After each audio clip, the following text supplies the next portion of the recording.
Hello दोस्तों, स्वागत है आपका मेरे डिफरेंस बिटवीन चैनल में। ये आप सभी का चैनल है और इस चैनल में मैं सभी वीडियो ऐसी बनाता हूँ, ऐसी दो टॉपिक पे जो सेम से होते हैं या सेम से लगते हैं या फिर उनको समझने में थोड़ा टाइम सा लगता है नई नई जब हम पढ़ते हैं या देखते हैं। तो मैं कोशिश करता हूँ उनको एक्सप्लेन करने की कि मैं अपने तरीके से जितनी मुझे नॉलेज है उनमें डिफरेंस बता सकूँ। आज का टॉपिक है हमारा रैम एंड रोम की डिफरेंस बिटवीन रैम एंड रोम, दोनों में क्या अंतर होता है। और जो भी बच्चे CS से या स्टूडेंट मतलब कंप्यूटर से रिलेटेड स्टडी कर रहे हैं उनको ये आता ही आता है कि रैम और रोम में क्या अंतर होता है, और ये क्वेश्चन भी आता है और इंटरव्यू में पूछ लेते हैं। तो डिफरेंस बिटवीन रैम एंड रोम। तो फर्स्ट पॉइंट की बात करते हैं रैम में। तो RAM which stand for random access memory, it is present in your computer. मतलब रैम की जो फुल फॉर्म है तो रैंडम एक्सेस मेमोरी है। और बात करते हैं रोम की, तो ROM which stand for read only memory, it is also present in your computer. मतलब रोम क्या है, जो स्टैंड होती है वो रीड ओनली मेमोरी और रैम जो होती है रैंडम एक्सेस मेमोरी। तो रैम सिंपल सी random access memory, ROM simple सी रीड ओनली मेमोरी, दोनों ही हमारे कंप्यूटर में प्रेजेंट होती है। सेकेंड पॉइंट ऑफ रैम, तो RAM is volatile memory that temporarily store the files you are working on. Very good. अब ये वोलेटाइल जो है ये रैम होती है, और रोम क्या कह रहा है, ROM is non volatile memory that permanently store instruction for your computer. अब इनका मतलब समझते हैं कि रैम जो होती है रैंडम एक्सेस मेमोरी होती है और रोम जो होती है रीड ओनली मेमोरी होती है। लेकिन दूसरा पॉइंट ये कहता है कि रैम वोलेटाइल मेमोरी होती है और रोम जो होती है नॉन वोलेटाइल मेमोरी होती है। अब वोलेटाइल और नॉन वोलेटाइल मेमोरी का क्या मतलब होता है, इसको समझते हैं, ये मेन बात है। क्योंकि बच्चे, जब मैं एग्जाम दे रहा था तो मैंने भी बस ये रट्टा मारा था कि वोलेटाइल किस प्रकार की होती है और नॉन वोलेटाइल किस प्रकार की होती है, दोनों का क्या मेन मकसद है, क्या पर्पस है इन शब्दों का, ये नहीं पता होता था। तो अभी मैं समझ रहा हूँ, कुछ पढ़ के समझ के देख के वो मैं आपको बता रहा हूँ, शेयर कर रहा हूँ। तो वोलेटाइल मेमोरी का मतलब दोस्तों इतना होता है कि जब भी हम काम करते हैं कंप्यूटर में और जैसे हमने कोई इंस्ट्रक्शन दी या कोई फाइल सेव की या फिर ऐसी कोई मतलब हमने कोई कुछ लिखा डेटा में, कंप्यूटर में कोई फाइल ओपन की और कोई उसमें टाइप कर दिया, कोई टेक्स्ट फाइल लिख के उसमें, मान लिया एक मैं यहाँ पे विजुअल स्टूडियो खोल रहा हूँ और यहाँ पे मैं इसको हटा दे रहा हूँ और इसको भी हटा दे रहा हूँ। अभी दोस्तों यहाँ पे मैं कुछ भी लिख देता हूँ, मैं लिख देता हूँ my name is difference between. तो अब जैसे मैंने लिखा तो ये चीज़ क्या है, ये अभी कंप्यूटर में लिखी गई, तो इसका मतलब इस पे काम कर रही है रैम।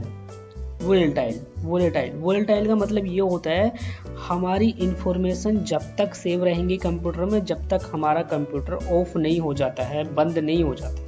वोलेटाइल मेमोरी जो होती है उस प्रकार की मेमोरी होती है कि उनमें डेटा तब तक सेव रहेगा जब तक कंप्यूटर ऑन है, जब तक कंप्यूटर में इलेक्ट्रिसिटी या लाइट हमारी सप्लाई हो रही है। जैसे ही हमारी लाइट सप्लाई होना बंद हो गई या फिर अचानक, जैसे लैपटॉप कभी भी हमारा डेस्कटॉप पे काम करते हैं, लैपटॉप में तो खैर हमारा आजकल बैकअप होता है 2-2 3-3 घंटे का, लेकिन जैसे डेस्कटॉप पे करते हैं तो डेस्कटॉप पे मोस्टली बैकअप नहीं होता है, सभी जगह वो नहीं रखे होते CPU जो उनको कैपेसिटी बैकअप दे। तो उनमें क्या होता है, जैसे ही करंट गया और उधर कंप्यूटर बंद हो गया, डेस्कटॉप बंद हो गया, ऑफ हो गया, तो रैम में जो भी डेटा था वो उड़ जाएगा। तो वो क्योंकि रैम किस टाइप की मेमोरी, वोलेटाइल की, और वोलेटाइल मेमोरी वो होती है जो जब तक ही डेटा को रखती है स्टोर करके, जब तक कंप्यूटर ऑन है, लैपटॉप ऑन है। जैसे ही करंट उसमें बंद हुआ या हमने ऑफ कर दिया डायरेक्ट अपना सिस्टम, अपना कंप्यूटर, लैपटॉप, तो उनमें से जो भी रैम में डेटा होगा वो डिलीट हो जाएगा, हट जाएगा वहाँ से।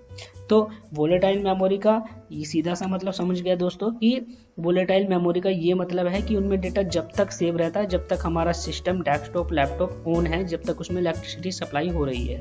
जैसे ही इलेक्ट्रिसिटी सप्लाई होना बंद हो गई या हमने अचानक से लैपटॉप को, अपने कंप्यूटर को, डेस्कटॉप को बंद कर दिया, तो रैम में जितना भी डेटा है, वोलेटाइल मेमोरी में जितना भी डेटा है वो सब उड़ जाएगा, डिलीट हो जाएगा। अब बात करते हैं रोम की। तो ROM is non volatile memory that permanently store instruction for your computer. अब रोम क्या करता है, रोम एक नॉन वोलेटाइल टाइप मेमोरी। तो नॉन वोलेटाइल टाइप मेमोरी का मतलब ये होता है कि जो भी डेटा हमारा इन मेमोरी में आ गया, तो चाहे कंप्यूटर में इलेक्ट्रिसिटी रहे, बंद हो जाए, कुछ भी हो जाए, अगेन जब भी वो खुलेगा तो डेटा उसमें मिलेगा ही मिलेगा हमें रोम में। तो रोम में ये अच्छी बात है कि हमारा डेटा अगर जो रखा हुआ है और अचानक से हम आए और लैपटॉप बंद कर दिया किसी दोस्त ने और हम किसी इंपॉर्टेंट फाइल पे काम कर रहे हैं तो वो रोम में डेटा रह जाएगा। या फिर हम काम कर रहे हैं और लाइट चली गई, इलेक्ट्रिसिटी सप्लाई बंद हो गई और हमारा डेस्कटॉप बंद हो गया, तो हमारा डेटा फिर भी रह जाएगा। क्यों रह जाएगा? क्योंकि रोम में इसलिए रह जाएगा क्योंकि रोम है नॉन वोलेटाइल टाइप मेमोरी, और नॉन वोलेटाइल टाइप मेमोरी जो होती है उनमें डेटा परमानेंटली सेव होता है। तो समझ आया दोस्तों, वोलेटाइल और नॉन वोलेटाइल टाइप मेमोरी में क्या अंतर होता है? वोलेटाइल मेमोरी में डेटा तब तक रहता है जब तक कंप्यूटर ऑन है, जब तक इलेक्ट्रिसिटी सप्लाई हो रही है, और नॉन वोलेटाइल मेमोरी में डेटा तब तक सेव रहता है चाहे वो बंद हो जाए या ना होए। अगर जो हमारा लैपटॉप एक बार अचानक से बंद हो जाता है या इलेक्ट्रिसिटी चली जाती है और बंद हो जाता है तो हमारा डेटा तब भी उसमें सेव रहेगा क्योंकि वो नॉन वोलेटाइल टाइप मेमोरी है, इसलिए वो रोम में डेटा परमानेंटली स्टोर होता है। अब थर्ड पॉइंट ऑफ रैम। तो RAM data can be read, erased और मॉडिफाई। तो रैम में जो भी डेटा होगा हम उसको रीड कर सकते हैं, डिलीट कर सकते हैं, मॉडिफाई भी कर सकते हैं। तो याद रखना दोस्तों, बहुत अच्छा पॉइंट है कि रैम में जो भी जिस प्रकार का भी जो है जितना भी डेटा है उसको हम पढ़ भी सकते हैं, उसको डिलीट भी कर सकते हैं, और अगर जो हम अपनी इच्छा के अनुसार उसको मॉडिफाई भी कर सकते हैं। फिर तीसरा point of ROM data is read only, क्योंकि इसके तो नाम में ये है कि रीड ओनली मेमोरी रोम। तो इसमें जो डेटा है रोम में उसको हम सिर्फ पढ़ सकते हैं, ना ही डिलीट कर सकते हैं और ना ही उसको मॉडिफाई कर सकते हैं। Fourth point of RAM, it is A temporary memory of the computer. क्योंकि अभी बात करी थी कि रैम किस प्रकार की मेमोरी है? वोलेटाइल टाइप की मेमोरी है। जब रैम वोलेटाइल टाइप की मेमोरी है तो वोलेटाइल टाइप कैसे होते हैं? वोलेटाइल टाइप वो होते हैं जिनमें डेटा परमानेंटली नहीं होता, जबकि उनमें सिर्फ टेम्परेरी टाइप ही डेटा सेव होता है। तो इसको हम ये भी कह सकते हैं टेम्परेरी मेमोरी है ऑफ द कंप्यूटर। ऐसा नहीं कि कंप्यूटर में से निकल जाएगी, कंप्यूटर में ही रहेगी, लेकिन जो डेटा रहेगा इसमें टेम्परेरी सेव होता है। अगर जो सिस्टम ऑन है तो डेटा सेव है हमारे पास, अगर सिस्टम ऑफ हुआ तो डेटा भी खत्म। तो इसको हम temporary memory of the computer कह देते हैं रैम को। फिर रोम में आते fourth point, it is the permanent memory of the computer. Permanent memory मतलब चाहे डेस्कटॉप बंद हो जाए या कुछ भी हो जाए, अगर जो हम दोबारा से ऑन करेंगे तो डेटा हमारा रहेगा ही रहेगा। फिर fifth point of RAM is also referred as primary memory, क्योंकि ये कई बार क्वेश्चन पूछा जाता है कि what is the primary memory, what is the secondary memory, ऐसे करके। तो रैम जो है, रैम को ही प्राइमरी मेमोरी कहते हैं, is also referred as primary memory. तो अब दूसरा point, fifth point of ROM is also referred as secondary memory. तो रोम जो होता है हमारा सेकेंडरी मेमोरी होता है, क्योंकि जब भी हम कोई काम करते हैं तो वो सीधा जाकर रैम में जाता है, जहाँ से सीपीयू डायरेक्ट एक्सेस कर लेता है, जबकि रोम में डायरेक्ट सीपीयू एक्सेस नहीं कर सकता किसी भी डेटा को। तो ये क्या हो गई, हमारी प्राइमरी मेमोरी होगी रैम जो होगी, और रोम जो है क्योंकि इसमें डायरेक्ट सीपीयू एक्सेस नहीं करता तो ये हमारी सेकेंडरी टाइप मेमोरी होगी। अब sixth point of RAM is costly and ROM is cheap.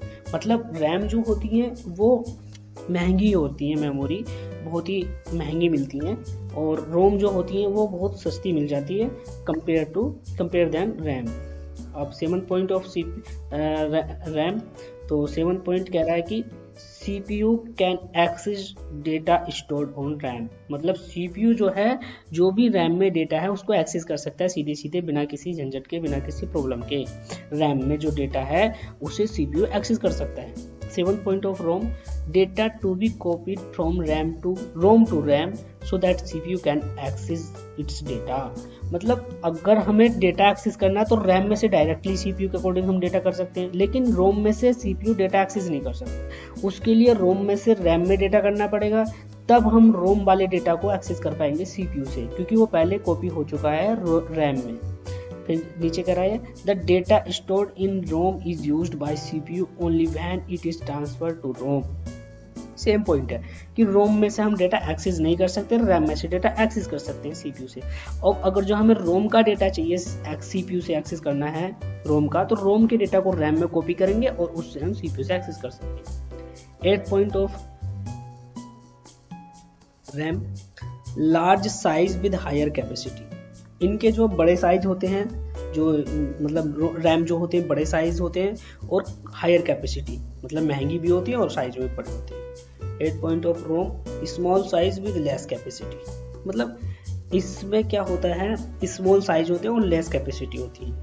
और 9 point of RAM, it is faster than ROM as it is a high speed memory. मतलब ये जो होती है रैम जो होती है वो बहुत फास्ट होती है रोम के कंपेयर में रोम स्लो होती है, it is slower than RAM.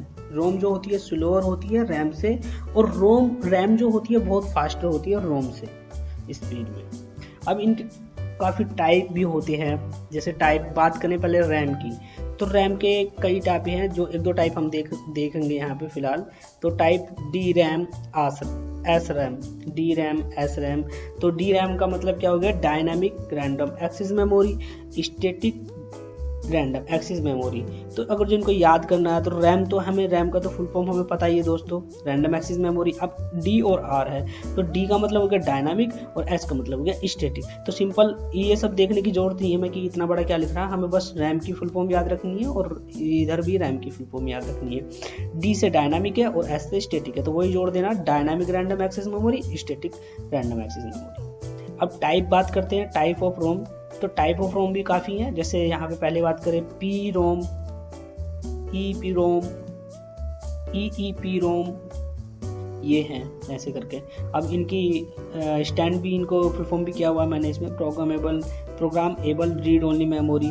तो रोम जो है, रोम का तो हमें पता ही है रीड ओनली मेमोरी, बस ये पी, ई पी इनको याद करना है। तो जैसे पी से क्या हो गया, प्रोग्रामेबल, ईपी से क्या हो गया, इरेजेबल प्रोग्रामेबल, मतलब इरेजेबल प्रोग्रामेबल, और ईपी से इलेक्ट्रिकल इरेजेबल प्रोग्रामेबल।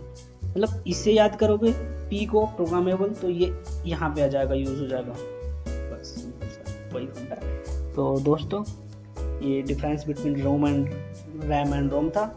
कैसी लगी वीडियो कमेंट में बताना, और अगर कहीं कुछ प्रॉब्लम हो रही हो किसी कॉन्सेप्ट को लेके, वॉइस को लेके या समझाने को लेके, तो प्लीज़ मुझे कमेंट में लिखो, मैं उसको सुधारूंगा, ठीक करूंगा।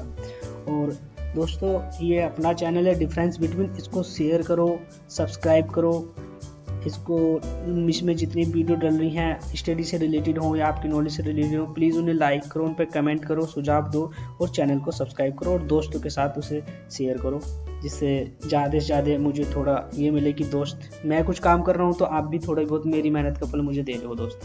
Thank you.